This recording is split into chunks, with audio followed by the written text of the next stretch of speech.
This week's Property Pulse on E-Radio with Andre Kleinans, of course, from EZI Properties. And as we mentioned last week, we're going with that debate on buying versus renting a home here in South Africa, the pros and the cons. So Andre joins us. He knows what he's talking about. And I don't know if you're going to convince me to rent. I'm currently renting, Andre. Or you're going to convince me to buy. Thank you, Jon. Glad to be back. It definitely is an interesting question that we're going to tackle. And hopefully by the end of it, you will be a little bit wiser with regards to what the best decision is. Yes, I'm in two minds over this. I just can't decide, what is the best. But anyway, deciding whether to buy or rent a home is quite an important life choice. It's a big one, and it can significantly impact your financial well-being and lifestyle. So how do you do this during these uncertain economic times, Andre? The best advice I can give people is that during this interesting economical times, the right decision becomes even more critical. So one needs to weigh up the various options, look at the benefits and the drawbacks. So in the past, obviously, home ownership has always been seen, looking at, adulthood. This is what you have to have. You have to buy a home. And, it was ingrained in our, in people for generations. So it is still one of the best long-term investments that you can make. Okay. But obviously some people delay the purchase, for various reasons, when they want to enter the market. So in short, it's not a simple choice. One's got to look at the various pros and cons with economical fluctuations, high interest rates, uncertainties, and therefore, one's got to look at your own financial situation and your long-term goals before you commit to any one of these options. Well, Andre, owning a property really looks like it's such a major commitment. What are the factors to consider when deciding on whether to buy or rent? You're right. Owning a property is a major commitment. So, the one thing is that the banks in South Africa are to some extent conservative in what they, in terms of their lending. So one has to factor that into the market conditions. The factors to consider whether you buy or rent is really your financial readiness. You've got to look at your financial stability. Your credit score plays a big role. Generally, people in the bank looks at it in favor. It's got to be way up above 600, 650 is ideal and upwards. The ability to afford the home ownership expenses that go with it. So including the deposits and maintenance and ongoing costs that's associated with it. So as a long-term goal, one's got to look at where your career is. Do you want to, is there potential that you may be relocating at some stage? If you align, owning a home with your life stage, your goals and financial readiness, you would obviously know that the time is right that you can make that type of decision. So market conditions also play a role. And sometimes it's actually better to rent. It's more, it's just more advantageous, and we'll deal with that a little bit.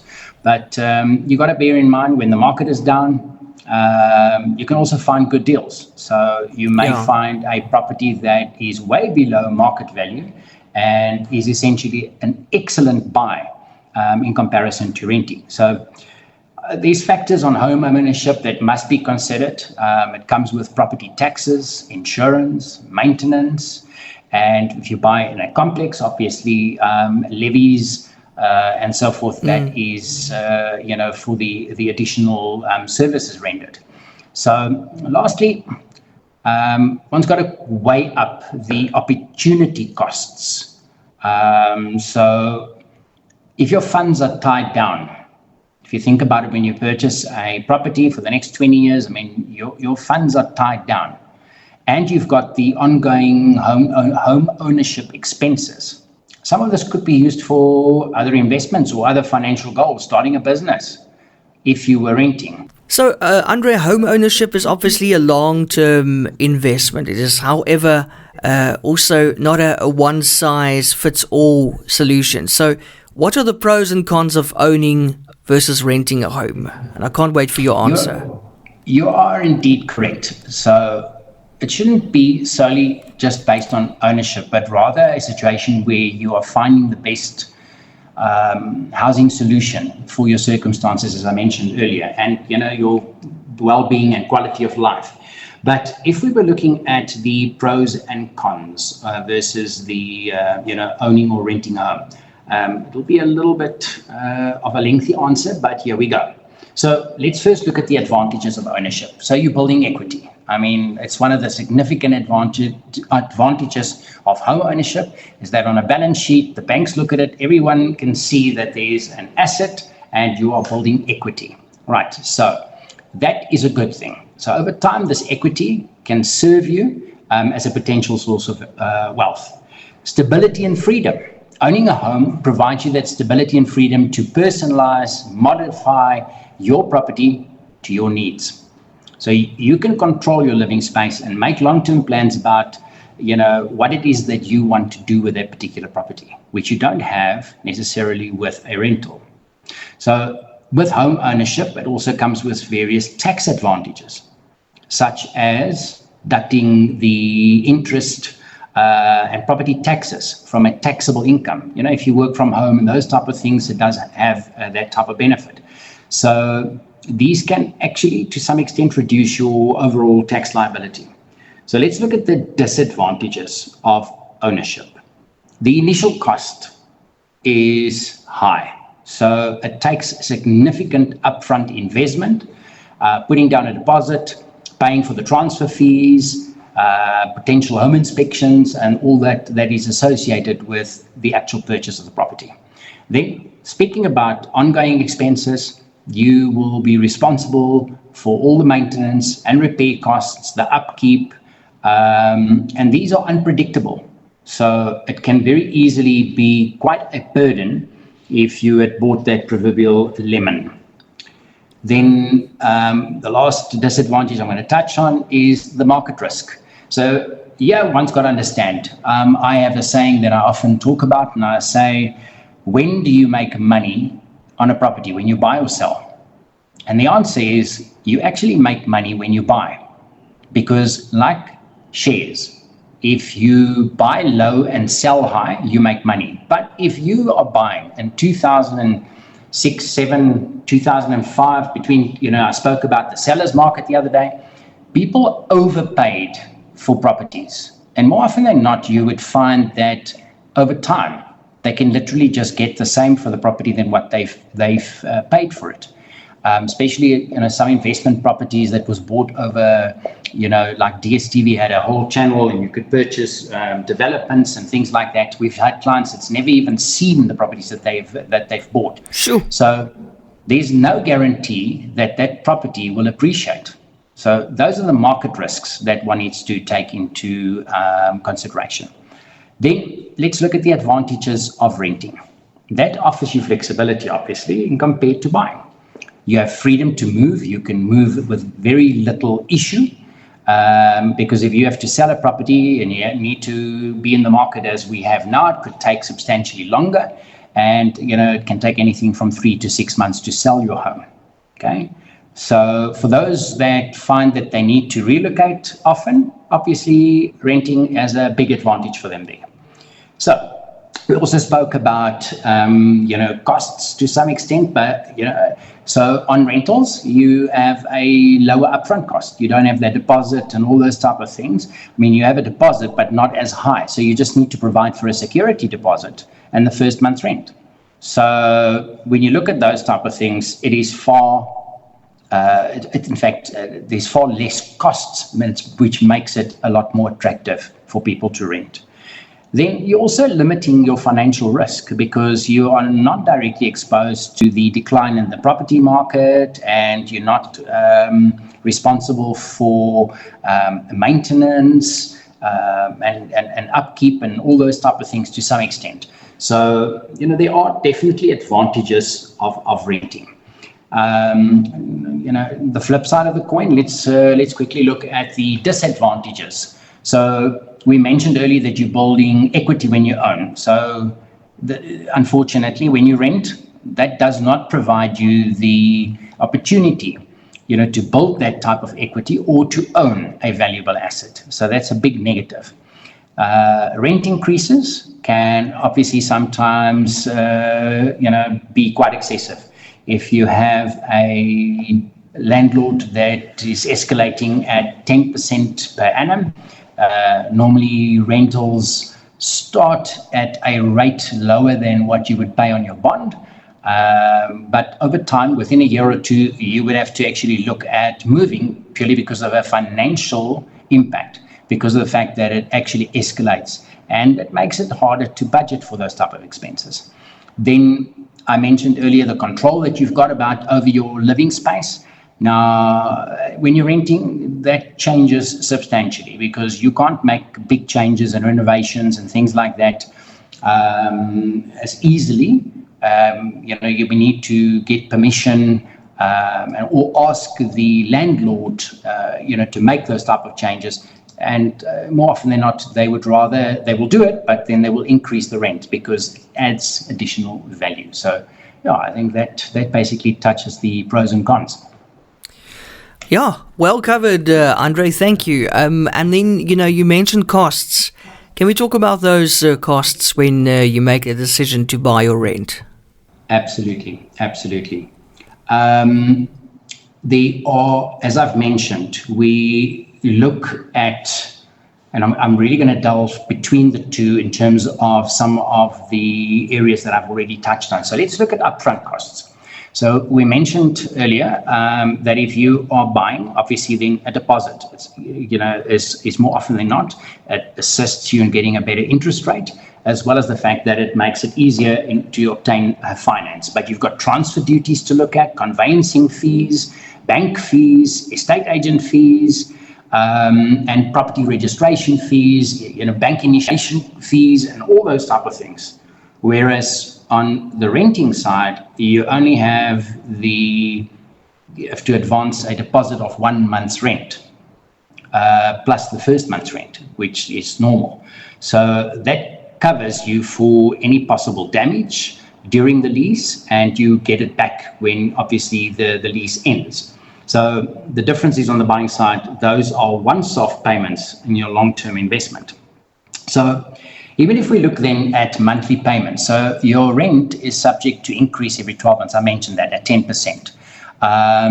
Where if you actually have a bond and you own your own home, your repayments can be fixed or would reduce or increase with interest, depending on what happens to the prime lending rate. So that could be a big negative, as I said earlier, when you in actual fact stuck in a contract that escalates by 10%, which is far more than what it will escalate in terms of the repayment. So it quickly can catch up, which makes them equal. Extra costs. So if you rent, you basically would pay for water and electricity, effluent and sewage fees. And you would probably have your own homeowner's, contents insurance. So maintenance costs, building insurance, and all those are paid by the landlord. Whereas if you purchase a property, you've got rates and taxes, levies, water and electricity.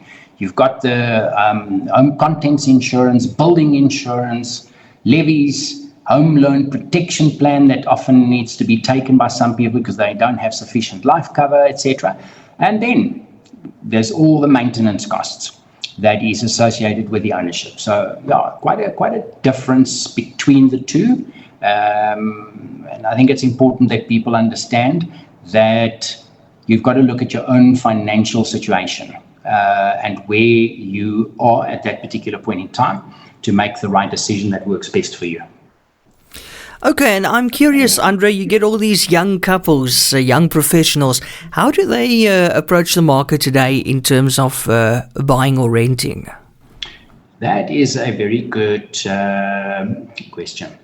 So essentially, there is an interesting phenomenon amongst young adults. So they make a lot of lifestyle decisions. There is obviously fantastic complexes that is available that has, a sort of a lifestyle estate, because you have a shop, you've got tennis courts, swimming pools, a gym, and all of it comes with it. So that they often, it's quite feasible that they would look at options like that, because it doesn't come at an additional cost. So we do find that the younger people tend to rent, and as soon as that they are married, kids, things like that, they tend to then start looking at home ownership. We've had quite a lot of youngsters, they start their first jobs, interesting enough, and instead of actually buying a place that they stay in, they actually buy an investment property which they rent out. That is an excellent idea. So, as I mentioned, you've got to prioritize your life goals and, look at how you want to, do this. So there's a number of considerations, that they look at, which I'd like to just touch on one or two things. I've mentioned earlier flexibility.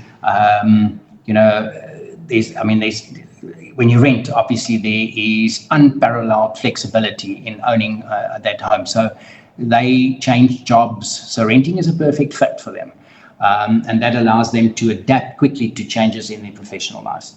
So it's a lower financial burden. I've mentioned that earlier as well. So generally renting is a little bit cheaper, if I may use the word, than what would be associated by purchasing a home. I mentioned the no maintenance hassles. So generally those are covered to some extent, unless you are the cause of the damage or the maintenance and repairs. Then you would have to pay for that yourself. But there is a significant reduced spend because of the fact that you don't cover maintenance.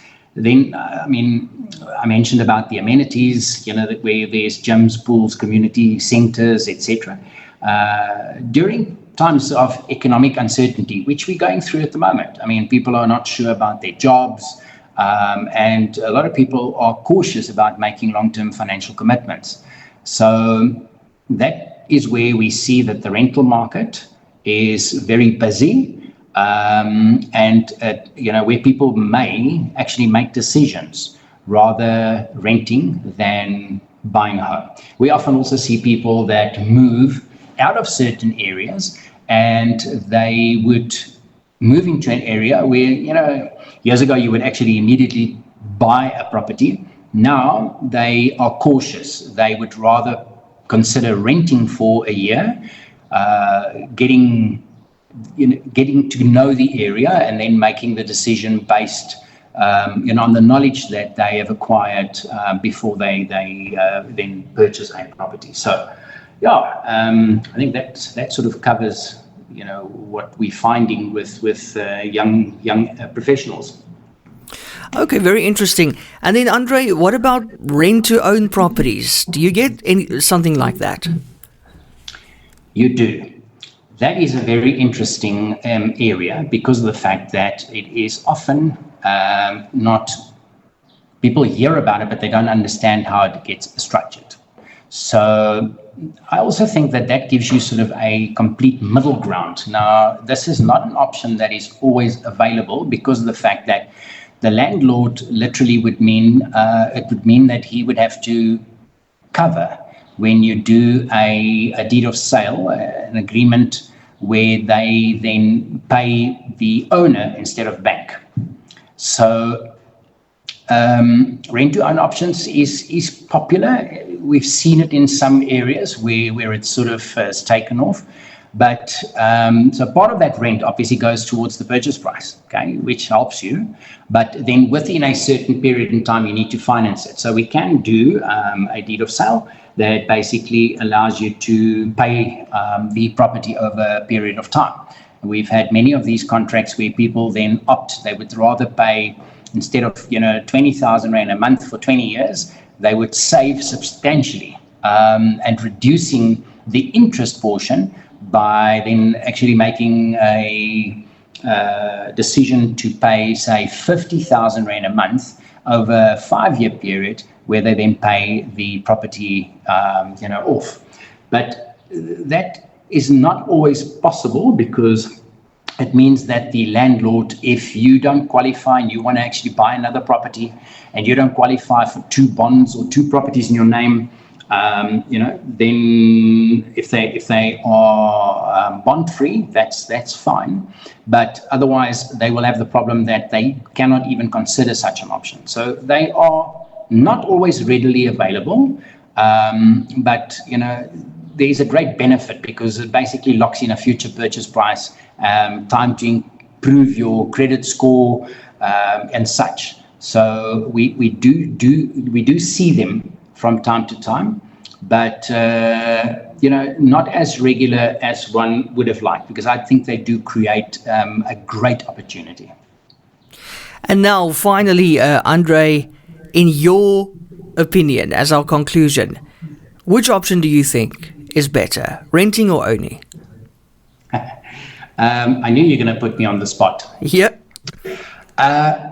I think the best option depends on your financial situation, those goals we spoke about, the economic climate.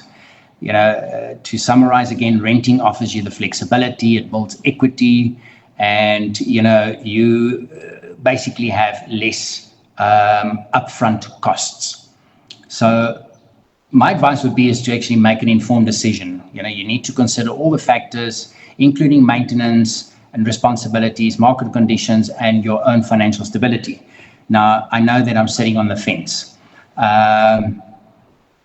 We do find that most people prefer to eventually own property.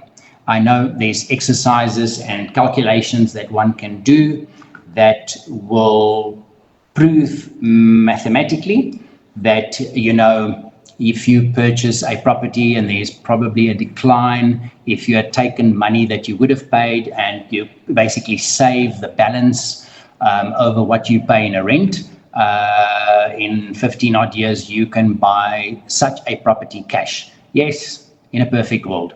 However, it does make sense. It's good for the balance sheet. It shows that, as we've mentioned earlier, the stability, and it gives you the freedom to do what you do. So, unfortunately, I am pro buying. Okay. Yes, yeah, okay, no, that makes sense to me, Andre. I'm sort of also on the fence, to be honest with you. But actually, rent to own sounds quite like a nice option there. But in the meantime, I'll just settle for rent. Yeah, that is a nice option. It happens a lot in complexes and so forth. But when somebody has an investment property, they paid it off quickly, then they can quite easily do this type of thing. It is definitely, as I said, we would love to do a lot more of these, but generally speaking, we don't often find people who can, afford to have 2, 3, or 4 properties. And, the banks is only starting again now, for interest sake, to start looking at the rental incomes with a little bit of a different viewpoint. For some time, they've been shying away from it. And we are finding that at the moment they're rolling out very good offers where they're basically advertising and saying, we want you to buy that investment property. We're going to look at your rental to make sure that we bring that into the valuation, to make sure that you can actually afford this property and probably another. So yeah, it's a good thing. This was very, very interesting. Andre Kleinhans, thank you so much. CEO and founder of EZI Properties. Until next week then, same time, same place, Andre. Absolutely, looking forward to it. Likewise, thank you. Thank you so much, Ian.